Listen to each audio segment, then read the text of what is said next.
Myth or fact, eczema is caused by an allergic reaction. Myth. In general, a food allergy to a soap that's contacting your skin, that is not the cause of eczema and plays a very minor, if any, role. Triple antibiotic ointment is the best treatment for wound care. That's actually a myth. Even though our mom said put Neosporin on it, it's an absolute no-no nowadays because triple antibiotic only has a net negative to using it because of that 10% risk of allergic contact dermatitis, and there's no positive benefit over using just cheap plain Vaseline on that cut. A rash is red, round, circular. It's fungus or ringworm. Myth. In dermatology, way more often than fungus, we see something called nummular eczema. These red circular areas are actually filled in. They're not clearing in the center like ringworm or fungus can. Granuloma annulare, we see these dermal annular or round plaques on the dorsal hands, sometimes on the dorsal feet, SCLE. This is a form of skin lupus or cutaneous lupus that gives you these annular or cyclic sort of ring-like red rashy areas on the upper back, the shoulders, maybe the upper chest, where the sun has been shining. It requires totally different treatment and workup than just plain Jane ringworm or fungus.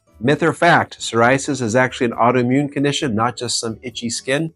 That's a fact. It's true. Somebody's own immune system is working okay, keeping them healthy, but it's confused, attacking the skin, making the skin go through its cycle prematurely too quickly, giving that red, raw, scaly, premature skin. Melasma is caused by sun exposure alone. Myth. Absolutely, UV radiation or sun makes melasma worse. But the reason melasma happens a lot in women, but it can happen in men as well, has everything to do with the pigment-producing cells in their skin called melanocytes. And these melanocytes have cute little estrogen receptors on them. So when a female gets pregnant, or when a female goes on birth control pills or hormone replacement, those melanocytes in their skin specifically are super duper sensitive to that estrogen hormone. Those melanocytes start making more and more pigment. But we see a ton of melasma in people undergoing none of those situations, and their normal levels of estrogen, well, they're around, but it's the melanocytes that happen to be just super duper sensitive to the hormone estrogen. We treat this with hydroquinone, sometimes tranexamic acid pills, but sunscreen's important, so UV radiation does play a role.